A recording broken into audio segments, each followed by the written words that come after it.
computer. And I'm going to make Veronica a co-host. And here we go, everyone. Good evening or good morning or whatever time it is, wherever you are. I'm Stephen Neely, and this is my co-host, Veronica Bileski. And we are so happy to have a really nice crowd of people showed up here all in like 2 minutes. So welcome. And we have a really nice agenda this evening.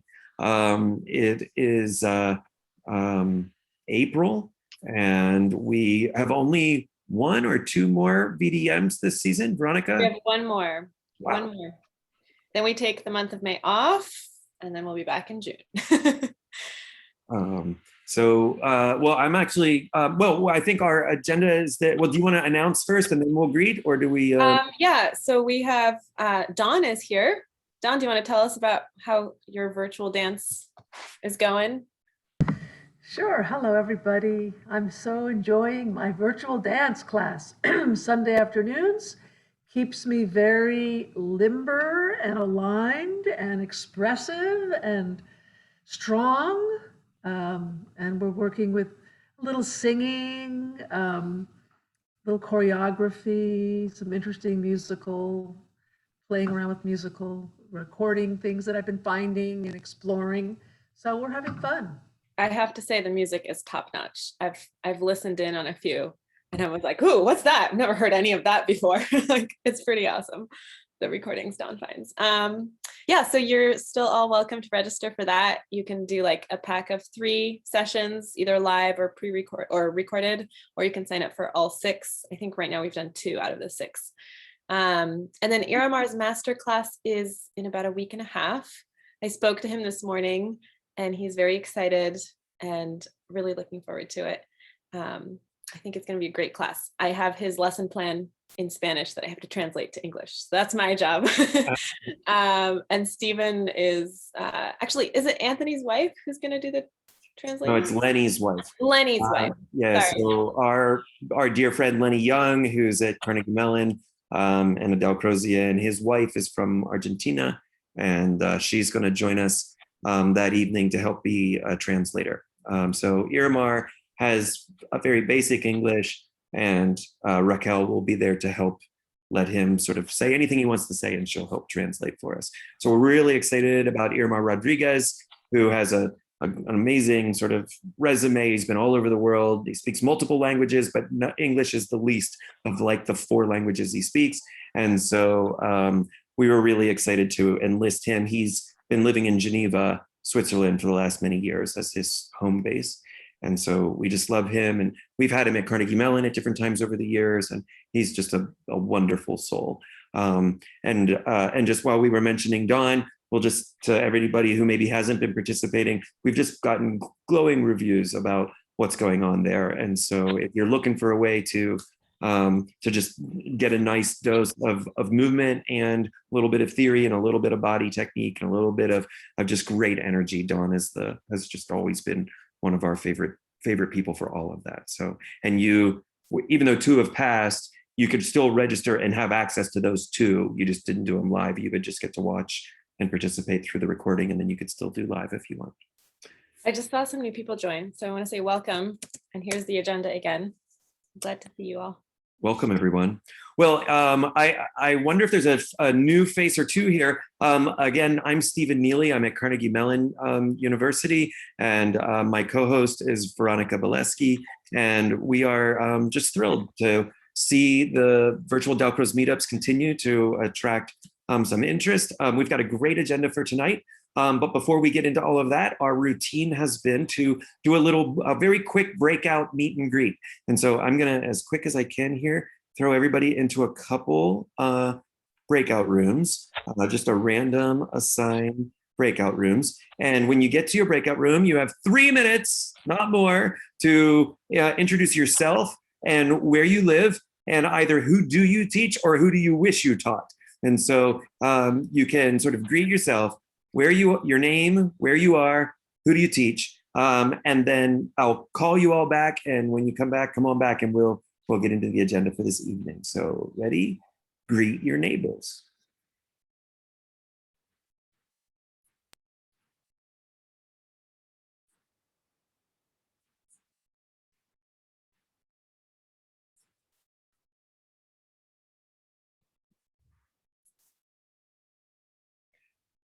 All right, I think everybody's back, and welcome back. And what a nice big group we've got tonight. The agenda is in the chat. And so if you haven't clicked on that yet, you're invited to click on the agenda in the chat and you can sort of follow along. I'm going to hand over to Veronica and she can get us going. So today we're going to hear from the new Dalcrozian podcast. Anthony is here to share with us about that project. Is Lauren here or just Anthony? Anthony, you're muted. Yeah, Lauren can't be here for this portion of it. She might be able to drop in later, but she's got a class tonight. So I can handle it though. Awesome. We trust that. And then, so we'll hear from them for 5 minutes. And then Caroline Lee, a good friend of mine from Boston and a pianist and a Dalcrozian, is going to share something exciting. We don't know yet what. And then Jared Balance, did I say the name? Is it Balance? Okay. So Jared is going to share Dalcro's ideas in the private studio. I will give you a 1 minute warning. We're going to shoot for 5 minutes, 5-ish. And then have a lovely discussion afterwards. So take it away, Anthony. All right, thanks, Veronica. So yeah, I'm the host and producer and sort of co-creator of the new Dalcrozian podcast. We just posted our 7th episode today.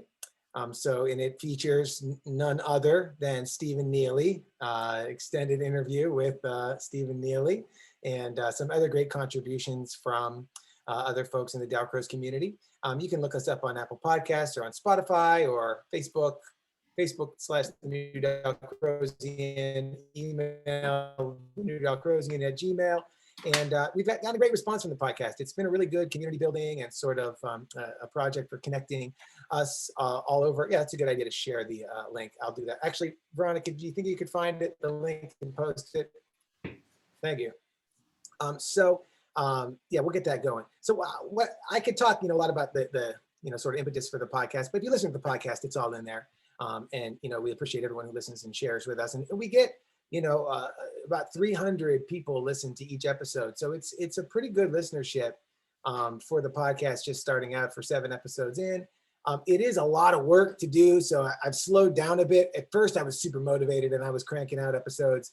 But now we've slowed down a bit to every couple of months we can put one out, because it's a pretty good amount of work. But what I wanted to do is actually, if everyone consents to it, is to kind of record a little bit for the podcast right now, and give everybody an opportunity to make an appearance here on the podcast if they'd like. So if you don't want to be on the podcast, just don't talk is probably your best bet, because I'm just recording the audio from this conversation. But what I'd like to do is put a question out there. We have a new segment on the podcast. It's called The Big Question. And in that segment, we pose a question, and we have a number of Dalcrozians who answer, with less than a minute response, just their first blush response. And so we get a short response from a number of different people in this segment. So the question I'd like to put to everybody is to briefly describe an extra musical experience that you've had in a Dalcroze class. So not something you learned music, but something you learned more than music. Maybe something about life, or something about, some other skill you might have developed or grown into through a Dalcroze training, other than music. So I don't want to hear about your phrasing, but something about something beyond music, that if you can think of something, you can tap in and just feel free to contribute.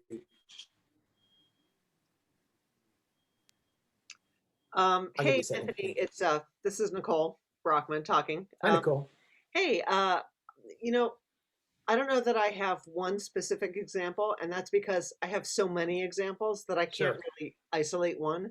But I was just talking to my students the other day about the idea that Dalcroze is, as the quote goes, an education through and into music. So it's an education in music, but that it's also an education through music into social relationships and understanding of all of these things that are extra musical. And both for me as a participant in class and for me as a teacher in class, one of the most rewarding things is when I see my students sort of have that aha moment about what are the social relationships between us? How are we socially integrating? Who has power? Who doesn't have power? How are we dealing with these power dynamics? How are we interacting with one another?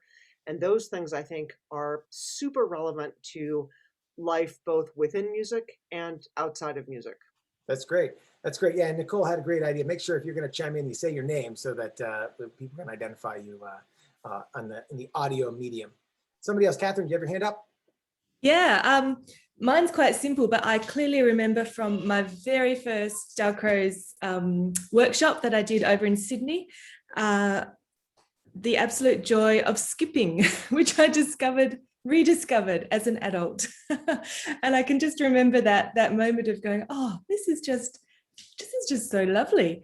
Skipping is not something that was really part of my daily vocabulary as a 20-something at that point. And it was just really freeing and really nice. And I haven't looked back. I've been skipping ever since. That's lovely. It's beautiful. Su-Ming? Oh, you're muted. You're muted. Su-Ming, you have to unmute. There you go. Okay, all right. Start again. I'm still not hearing her. Can't I'm not hear. hearing her. I want to talk about when I start teaching Dalcroze. Can you hear me? Yes, I can hear you now. Okay, great. So when I start teaching Dalcroze, my teachers always say, "Come on, go and teach children. Go and teach children." And okay. So I started teaching children, and I have a class that at the time that's 3 years old child come into the class, cannot play. I mean, he just can play only cars. You cannot think about, can you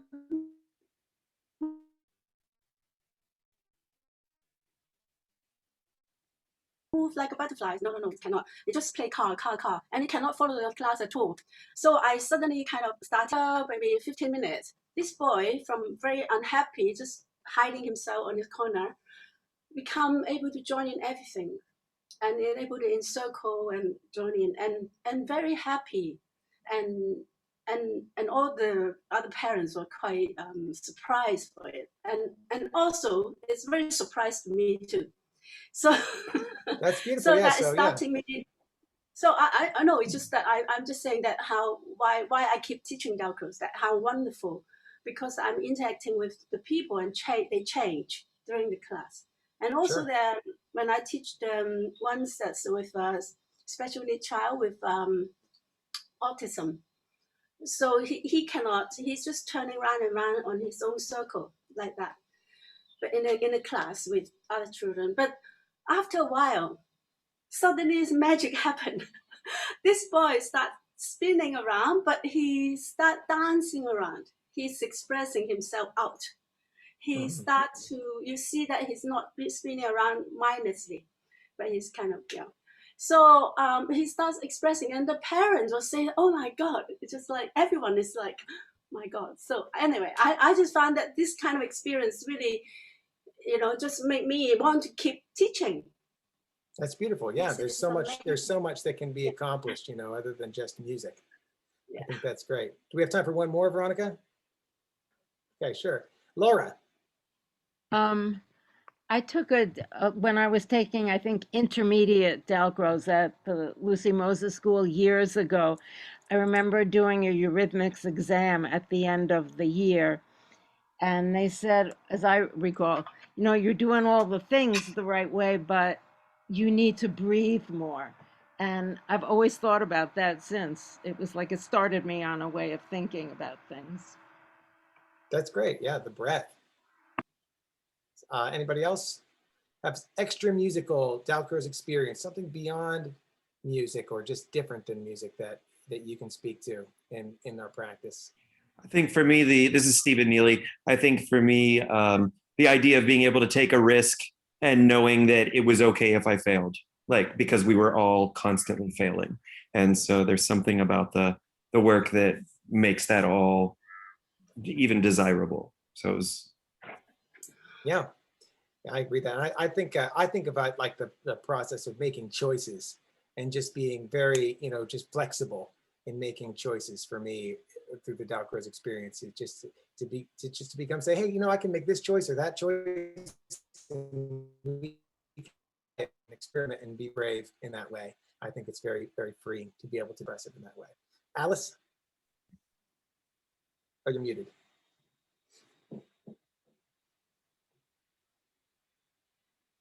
Okay, can you hear me now? Yes. Yes, and I remember my first Dalcroze teacher, fortunately for me, was Elizabeth van der Spar, and she had always said, watch the children.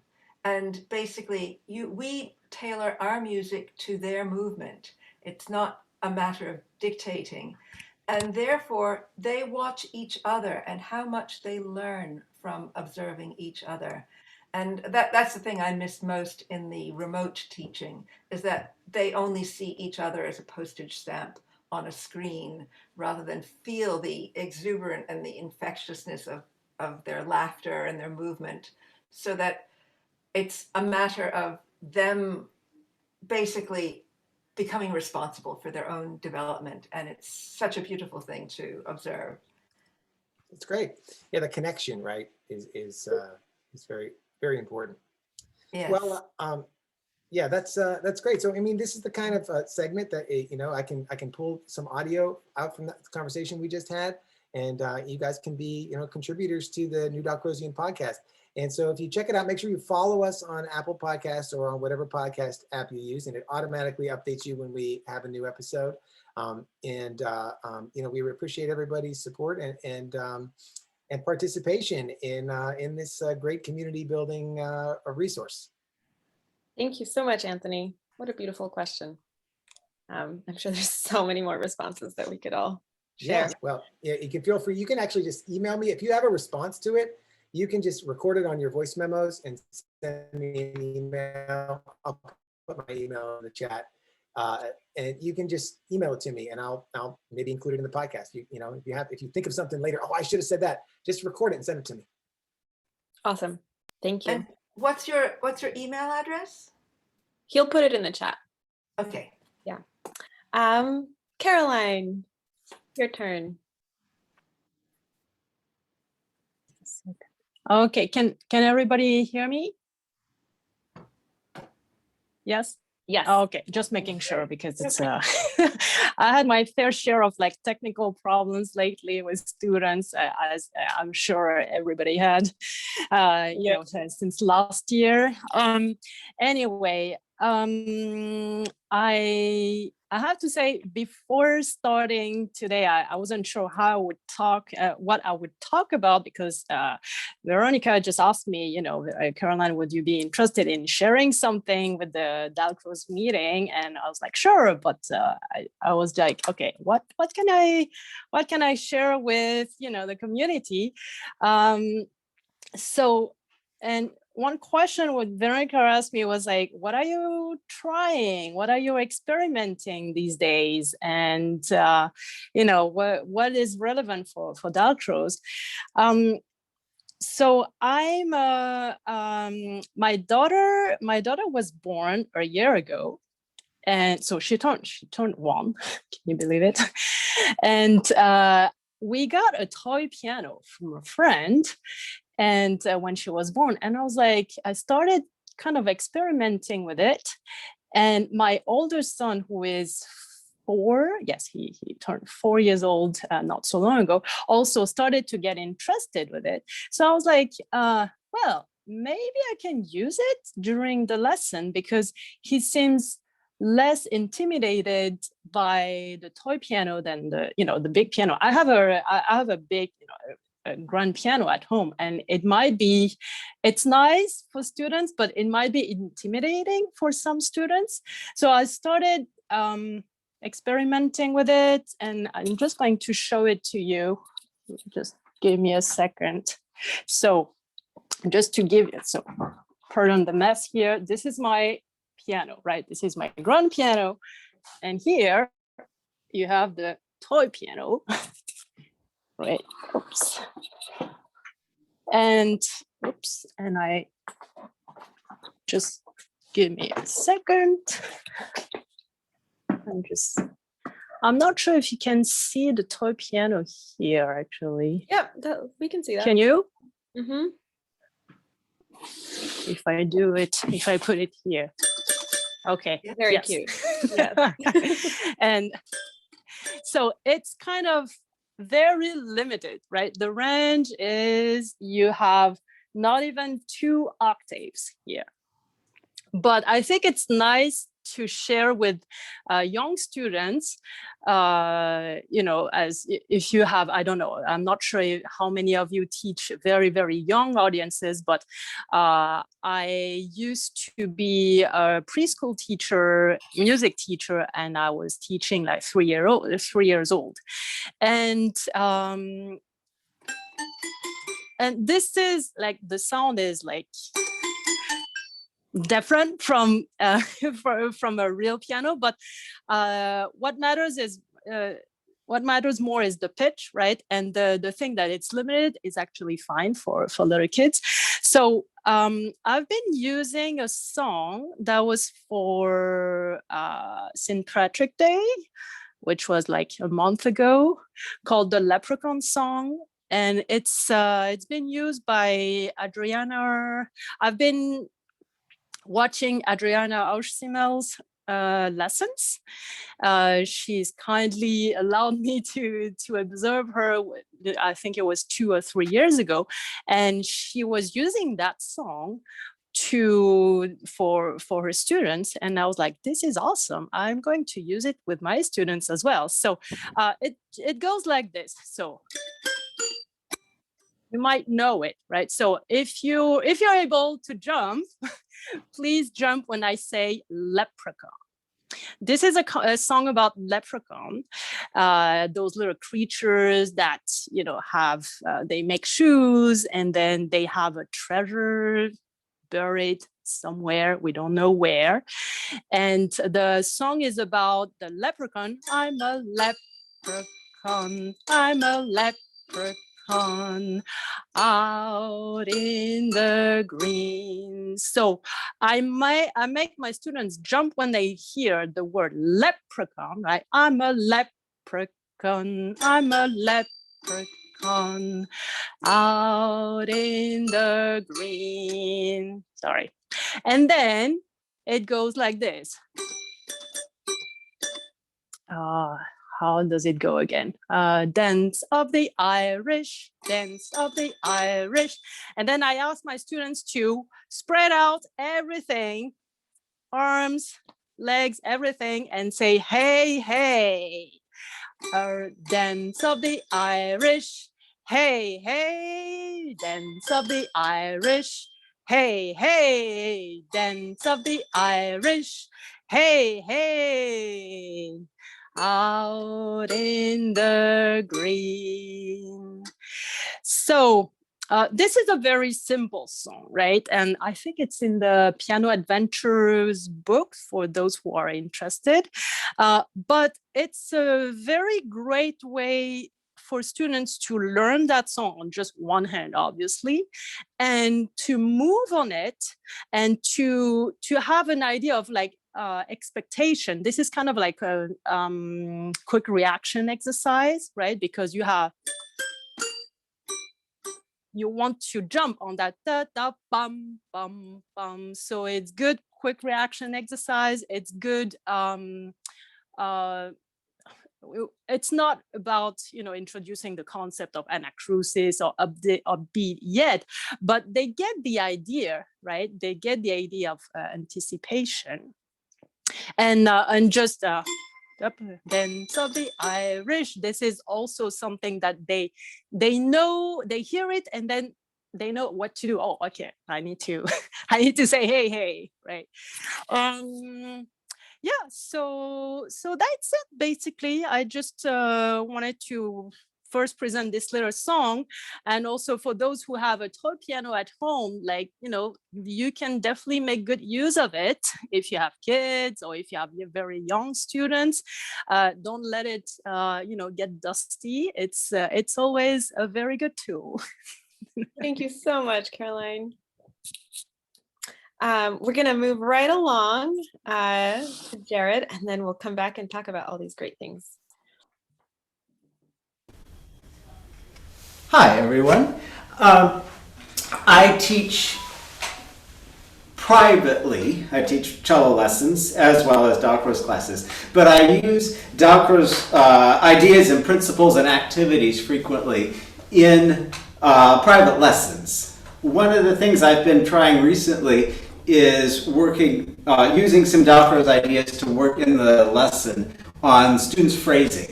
So I thought we could try some of those, a couple of those today, and then we could see what you think of it and stuff like that. So if you would like to participate and have room to, why don't you stand up? If you don't have room, because I have students who have lessons in spaces right now at home where they don't have room to move, why don't you just use your arms where you are? But move and follow the music, follow the phrasing, follow the phrase to the end. When you get to the end, change your movement, change your direction. If you're using just your arms, change arms and do a different movement for the next phrase.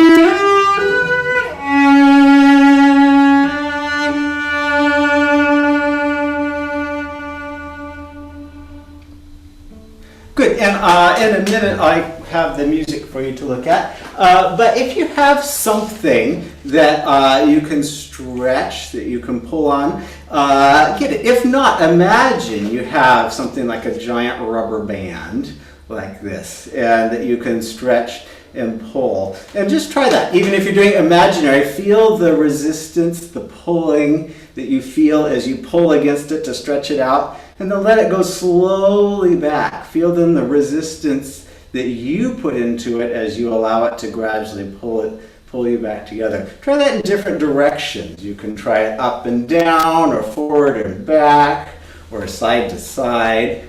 And feel the stretching, the tension you feel as you stretch it out, and feel the resistance that you put into it as you let it relax. Good. Now, if you go to the chat, I put a couple of files that's going to be back a ways. I have the music here for this Bach Arioso from the Cantata 156. There are two of them. One is a piano score, and one of it is just the individual melody. So are you guys able to see that or open that? So pick one. We just did the first two phrases here. And when I have a student, they of course already know the piece they're playing and are working on. We're going to sing it, and I want you to use your rubber band or your imaginary rubber band. I want you to stretch it along with the music. Feel where the music reaches the point that it feels most stretched out and where it feels like it wants to relax and come back. I'll play the accompaniment for you to sing with. We're in G major here, starting on. And why don't you sing and stretch and find the apex of the phrase and where it wants to release with your rubber band. We'll go about 3 and 4 and go.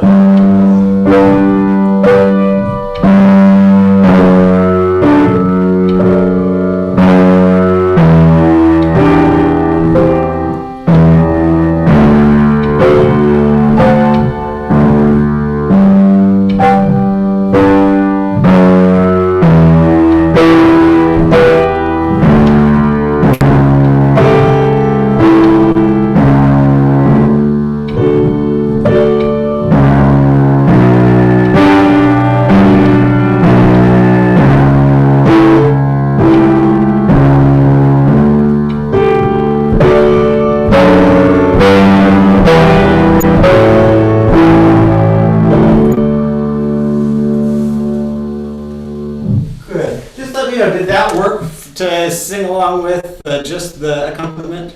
Okay, great.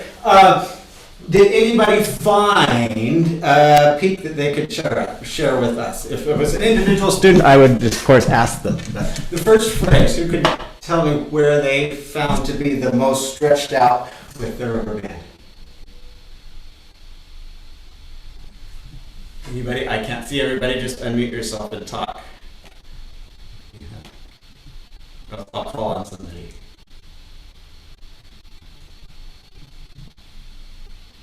Anthony, I know you. In the first phrase, where did you find the peak of your phrase? Oh, that's a good question, Jared. Thanks for putting me on the spot. Let's say, hold on, let me look at it again here. I think it's like somewhere in the second measure, by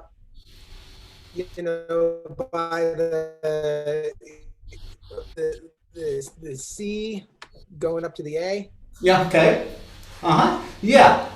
And someone, how about the second phrase? Who else could tell us where they found the peak in the second phrase? Or should I pick on somebody? Chris, what do you see out there? I see Chris studying the score and stretching something in his room. Yeah. You don't have to have the right answer, because in a minute I'm going to tell you to do something different and pick a different place. But I think I'm struggling to figure out when I'm not stretching. Maybe it's just my goofy thing, but like you got quite a thing there. I'm not tense, so I'm like either pulling one way or then pulling back the other way. There's always a London Bridge. There's always a pull for the push. So now I wasn't ready to answer the peak question. Okay. Let's do it again and look for where that peak would be and where you feel it can be. We can all have different answers. And that's one of the fun things with the students is every time I teach the same piece, different students can come up with different ways of shaping it. So get ready to sing your B and look for where do you feel the peak of the phrase. And is it linear all the way to that point, or are there some waves and undulations in and out with your band as we go? So it's about 3 and 4, go.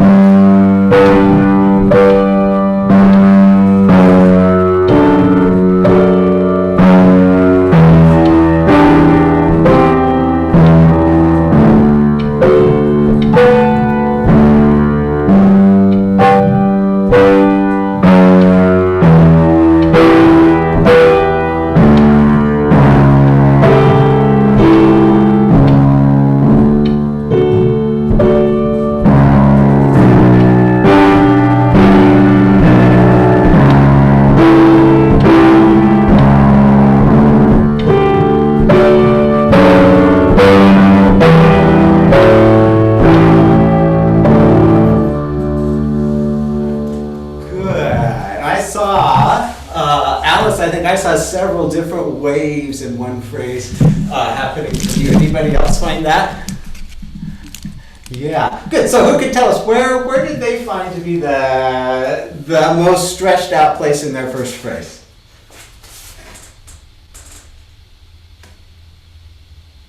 Swimming. Can you unmute? Not yet. Not yet. We don't hear you yet. Almost, you gotta unmute. Nope.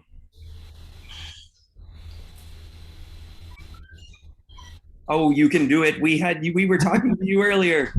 We know you can. Well, Swimming is looking for her unmute button. Anybody else? I think I saw another hand. Jennifer.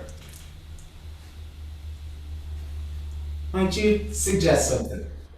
Oh, I was thinking about the second phrase, not the first phrase. Is that okay? Yeah. So I was thinking like the first measure of the third line. That's where I felt a lot of tension right before the cadence there. Okay. Yeah. Yeah, it really stretches there right before it finally relaxes. And I was just feeling a lot of stretching in general. I felt like I was doing it the whole piece. Da, da, da, yeah. Whenever we got to a low note, coming back in, and then the 16th note slurs, I kept wanting to go like that. Yeah, so you felt then a lot of sort of in and out within that one phrase, but then leading eventually to that place Yeah. Right before the blues. Yeah. Laura, you've got your hand up. I heard it. I couldn't find the music, so I was just listening, and I found myself going like da da da da da da, da, almost like an accordion or something. And then it sort of got more intense in various sort of at a certain place. But basically, da da da da da da da. That's how I heard it, kind of in and out like that. Yeah. Good. Let me see. Can I see if I can share the screen so you can see it? Let's try that. There. Are you able to see the music? Yes. Yes, I Great. can. And I think Sweeping is unmuted now, so I don't know if we can hear her or not. Yeah. When I share screen, I can't see very many of you, so I can't see if you have. Oh, Yeah, we can hear you, Sweeping. Yes. I found that there's a lot of directions, tension in the middle of the second column, and towards the end it's more the climax, and then come down. So I would say would be near the end of the second phrase. Very good. Yeah. Good. Now, intentionally pick a different place to shape to with your high note. I want your voice to follow your stretch up to wherever that high point is. You can pick an intelligent one, or you can pick one that you don't think is going to work. But try a different place than what you have done previously. And shape your voice, feel it going and growing with the tension relaxing as you let your band relax. And 3 and 4 and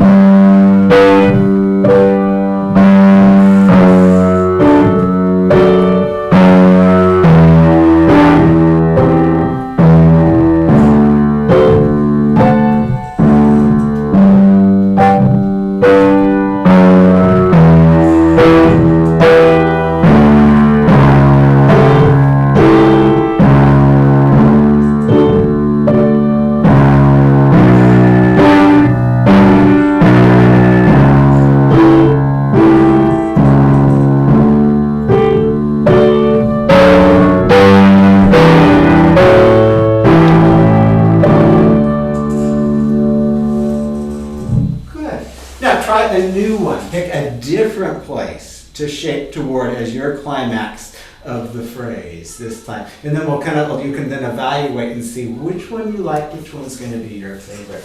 So choose a different place for yourself, and let's do it again. Here's our B, 3, and ready, go.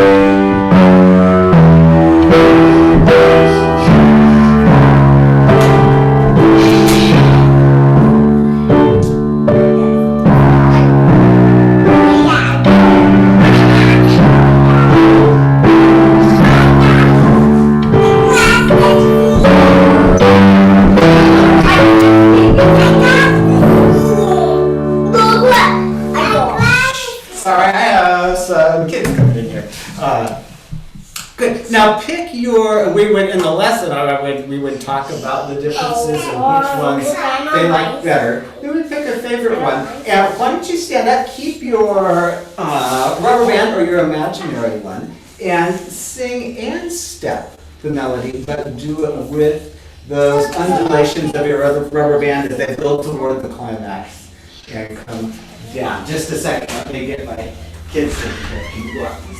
Yes, I need you to watch. Inside! Yeah, sorry about that. So stand up, get ready to actually step the rhythm of the melody, the phrasing. Hey, Jared, just so you know, 1 minute left. Yep, and this will be the last. This is the last thing. So 3 and 4 and. 3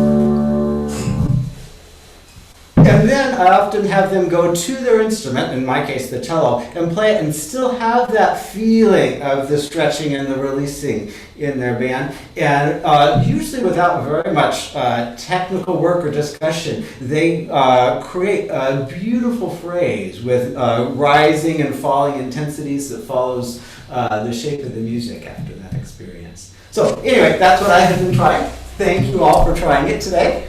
Awesome. Thank you so much for sharing. Thank you for getting us all moving. You're welcome. Wonderful. So we have 3 really great, presentations that we could talk the rest of the time about any of them. So we've got about almost 15 minutes. So what does anybody want to either comment on or ask questions about? And we can sort of direct things to any of the 3 ideas. We have the Leprechaun song and the toy piano, which was lovely and fun. And I love that you were making use of that little instrument for the small hands. And, I love this, that the size of the instrument could match a really small body. And I think that's really clever and great. And we've talked actually a number of times at the meetup about the new Dalcrozian. Anthony is a dear friend of Carnegie Mellon, and we love what he and Lauren have been doing. And I'm absolutely flattered that in the most recent one, I got to chime in a little bit. And then Jared got his license actually at Carnegie Mellon in, I believe, 2018 or 2019. And so we're very proud of him and excited to brag about all the ways that Jared balances brilliant. So what do you got? Nicole's hands up. Hey, Jared, you know me well enough to know that I'm super interested in how we used Eurythmics in the private studio. So can you talk a little bit, like, not to put you on the spot in the idea that, like, you have to say that everything's been perfect, but, like, how has that worked for you, and what are the successes that you found? Because I have had both successes and not successes in the private studio. So I'm just wondering what your experience has been, what's worked for you. I'm eager to learn from you about what you've done. So all that stuff. I mean, there are some students, you do something that, like, they don't want to do it. They don't want to try it, and it doesn't work. And for that, most of my students, as part of their lesson tuition, I have a Dalcroze class, and most of them participate in that. There are a few that don't. So most of them come to the lesson with some experience and basis that I can build on in the lesson. And so I think that makes it a little easier. But yeah, I've definitely had things that fail and don't work. However, recently the idea of the rubber band, I think, has really connected with a lot of people, and that they can really actually feel, that tension or that release, and that has connected sometimes better than more free or abstract movement. Yeah, thank you. I thought that was a great example. Thanks. What else? We have a couple minutes. What else? More questions or comments about any of the 3? I just wanted to say real quickly, I see that Emma Shubin has joined us, and she's actually also featured in the latest episode of the podcast. So, and Emma Shubin is also a co-host of the virtual Dalcroze meetup. Emma and her group Integral Steps, and Emma often is teaching as we come into the beginning of these, but very often joins us at the end. So, and Emma, we'll give you a spot for your normal announcements at the end.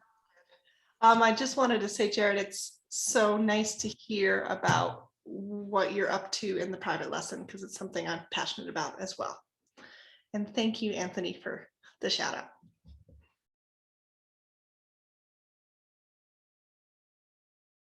out. Other thoughts and ideas? I was just going to weigh in. Y'all were just talking about the stretching. I did neckties the other day, and they just ate it up. Like, they were just all over it in terms of creativity without really any prompting from me. And so I guess I was wondering from Jared, what's the difference for you, especially teaching a string instrument, between something that already has a pull and then, of course, it's just a piece of cloth that has no stretch? and the pros and cons or differences or something, just if you had a thought. When I try it, when I do it, I find something that actually does move and does actually, pull back, is useful, particularly in the phrasing idea. Often students can't get the feeling of the whole length of the phrase, and what we just did are, because of the tempo, are fairly long phrases. And with that, they can, feel the tension building all the way through the phrase. And also, sometimes when the climax doesn't come right at the end, they can feel it gradually releasing and coming back down. When I just say, oh, let's go to that note, let's build to that note, and then come down, they get to the top and they immediately drop. And whereas something that pulls them back in, they can feel that resistance pulling them back in, and they can feel that they need to gradually, come down from the peak. And so I have found something that actually moves to be helpful in that way. Sorry to brag, but I was doing partner work, and I guess maybe you're not doing that right now. Yeah, that's great if you could do partner work. I can't, right? I did. Some people aren't in person, so I realized I shouldn't have even brought it up. My bad. No, of course you should bring it up, Chris. I'll be back in person someday. Yeah, we will. Someday. There's all sorts of similar, materials that people use for similar ideas. So there's stretchy things like the rubber band stretchies that Jared showed. I grew up, there was this bag of stockings that back in the day you could send a postcard to the Hanes Stocking Company, and they would send you like a huge bag of seconds that were just like not good enough for someone to wear as stockings. But music teachers would use these to stretch, and you could get them and my teachers, they dyed them and dyed them fun colors. And we still have a big bag of these stretchy stockings at Carnegie Mellon, which gives you a little bit of that resistance. The nice thing about the neckties is that one way of using neckties is you can pull it and not stretch it, but make it drag through your hand. And so you can get this feeling of like the rope pulling through. So there's a really nice tactile sort of, sensation of something pulling through. So either, thick ropes or neckties or something. And so you can do that same phrase idea where pull, pull, pull, pull, as opposed to stretch. It can pull, pull, pull, pull, pull. And then when you get to the end, you can let go and then pull it back the opposite direction. So that's a really nice, simple way of doing it as well. Anthony? I was going to say, if you're in a pinch and you don't have anything in your being spontaneous, I actually like to use the floor. Like I'll have the kids lay on the floor and just drag along the floor, and just having that to drag along gives them a little bit of resistance, and you can actually kind of use your body in that way too. And it's actually kind of cool. So I'll just have them lay out on the floor and do phrase work. And I find it to be pretty better than just in the air. Nice. Veronica?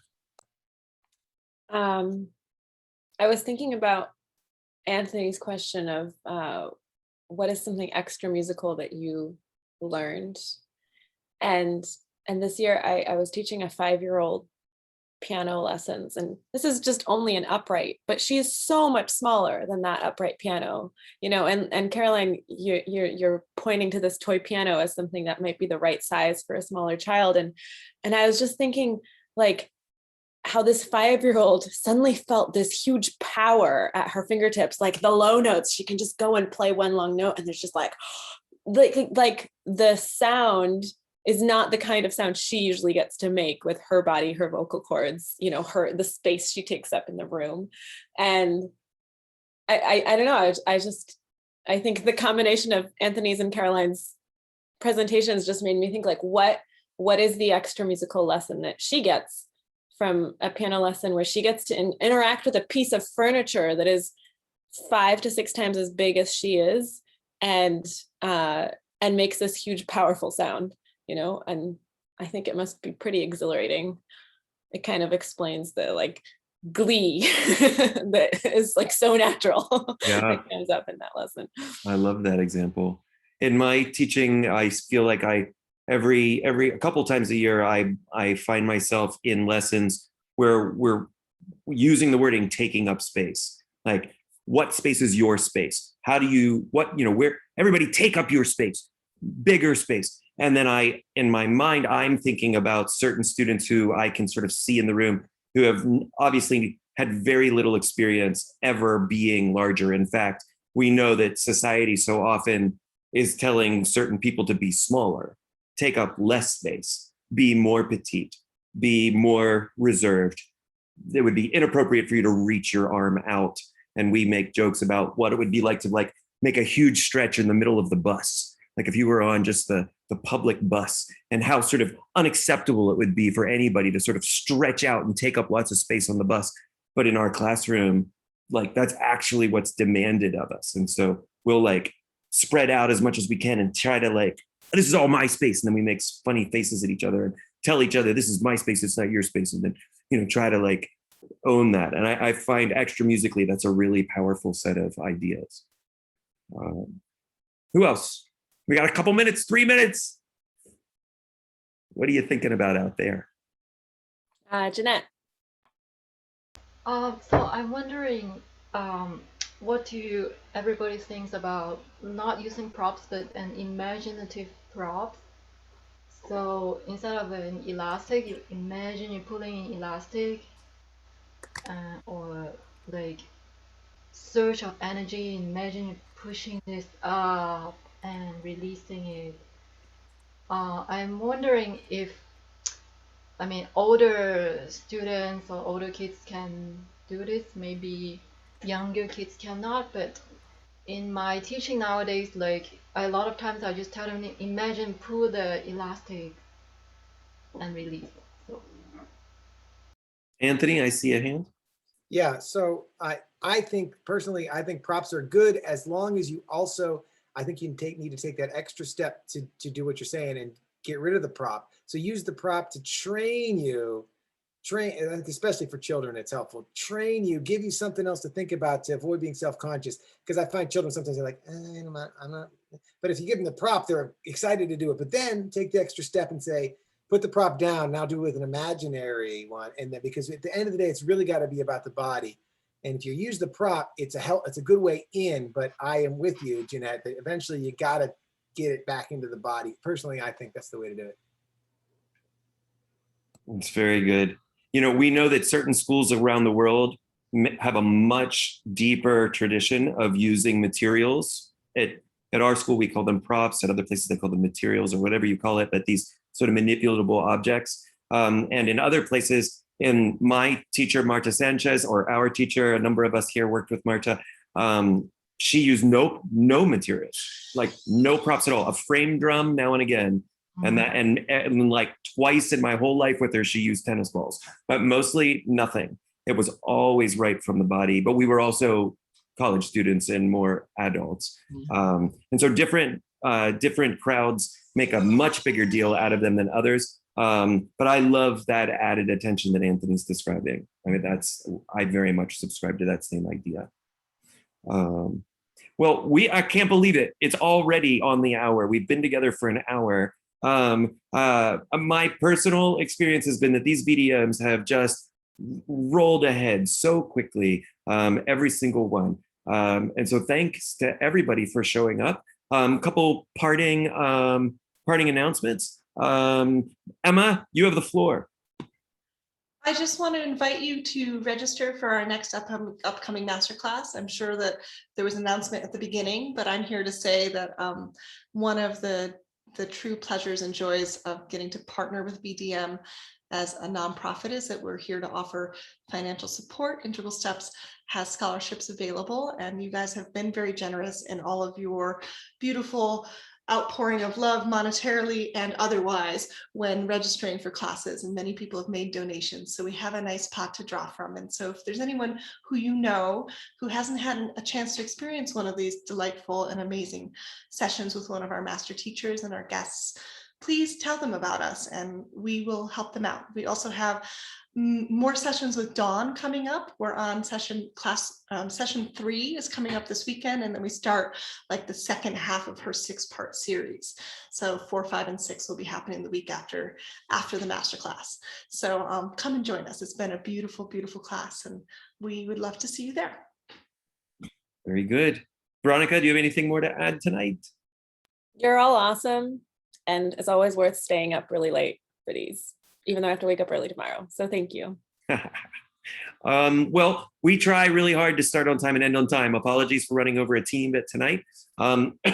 This was a good chat tonight, so we'll be sure and post the chat as well as the video sometime this week.